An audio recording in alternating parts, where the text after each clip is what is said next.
We are back with a look at the Ebola outbreak that's rapidly spreading across Central Africa and the global effort to contain it. The latest data from the CDC shows more than 300 confirmed cases across the Democratic Republic of the Congo and Uganda, with more than 60 deaths. Some officials suspect the actual death toll, though, it might be more than double that number.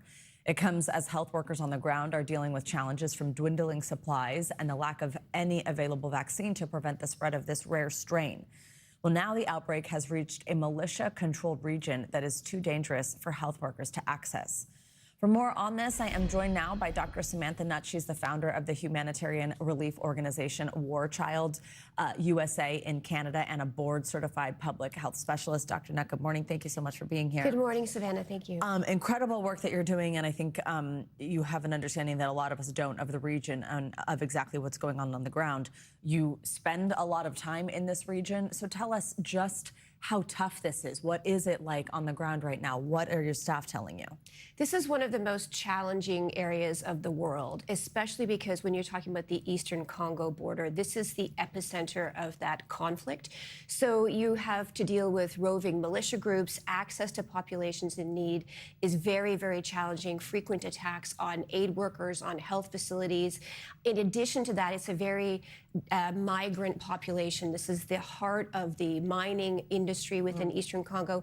People coming and going all the time, not just within urban centers and back to their communities, but also across local borders, which is why we have seen spread, for example, to Uganda. So you're talking about a very displaced, very impoverished community as well, facing a significant number of militia groups, which is very, very challenging all around. And I mentioned this rare strain. Tell us what it is that we're seeing, how it's different, and how that makes it difficult to treat. Well, this isn't a strain that we've really seen much of in the past decades. So the usual amount of research that has gone into other Ebola strains around identifying vaccines and monoclonal antibodies, which is the treatment that we've been using in other outbreaks, these do not exist. In addition, the testing has not been terribly efficient in regards to this particular strain as well. So all of these are combining to mean that we have very few tools in the toolbox, except for the old school business of contact tracing, following up, making sure people are isolating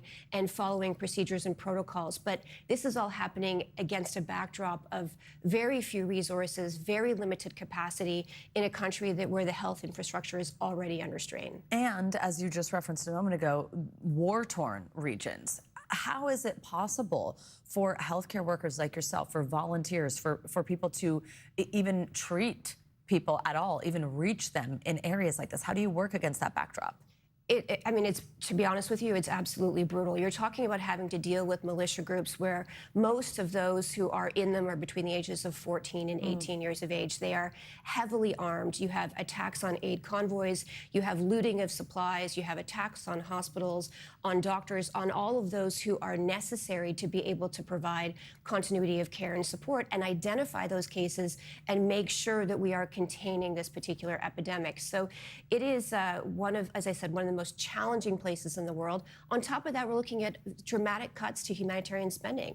USAID cuts, but also other governments throughout the world have followed suit. So the usual resources, networks, the infrastructure, the funding, the capacity that would exist under normal circumstances and that have existed during previous outbreaks simply is not there. And that is very frightening.